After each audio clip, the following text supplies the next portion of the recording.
Hey everyone and welcome back. Now I wanted to do a quick update on ICP today because we've seen some interesting movement with the price action, as well as we have some recent news updates regarding some of their AI integration, which in my opinion could be a pretty game-changing thing. So let's go ahead and dive right in. So starting out looking at the chart, we can see that essentially we've had a pretty much textbook breakout out of this wedge.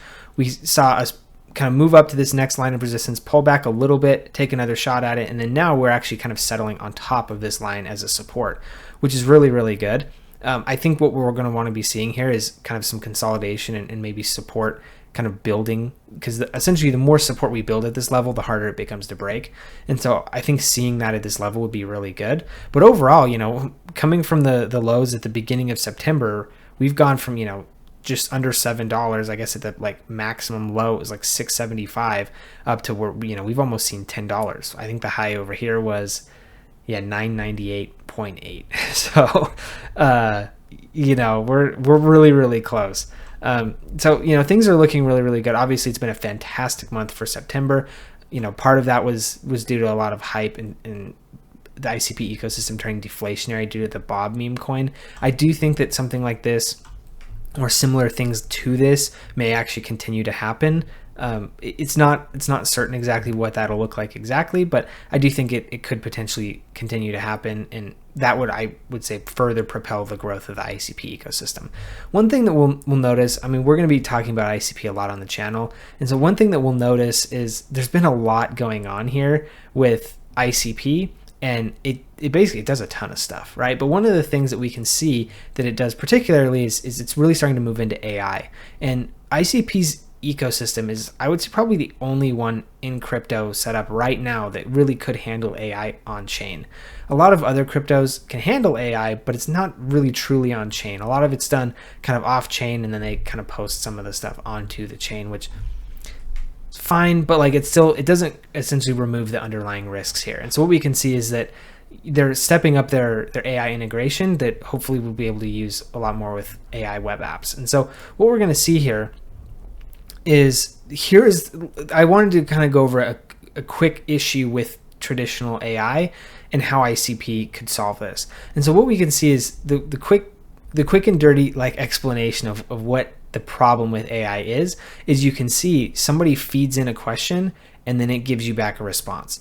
There's no real clarity as to okay, well, what was it trained on? Is there somebody inserting, malicious code or hijacking the answers and coming up with, some answer that they would prefer rather than what the real answer is?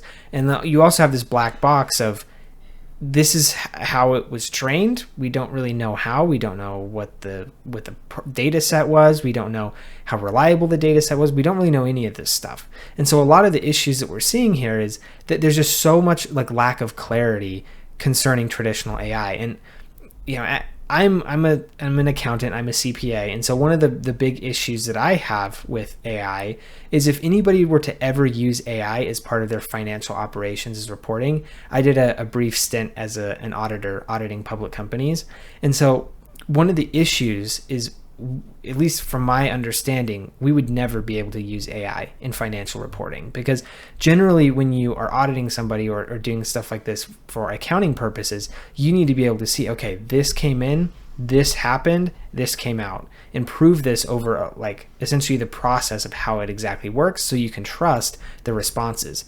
If there's no real way to prove what is happening, it's just stuff comes in and stuff magically comes out, I suppose there could be some ways you could get around it through testing a large enough data set, but things become a little bit risky in that perspective, because people just don't know for sure what exactly is happening to the data, and so it becomes a bit of a liability if you have that. Where if ICP can do this all on chain, then it makes it a lot easier, because you can see inputs, process, outputs.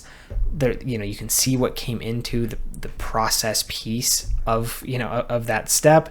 There's a lot more clarity around that.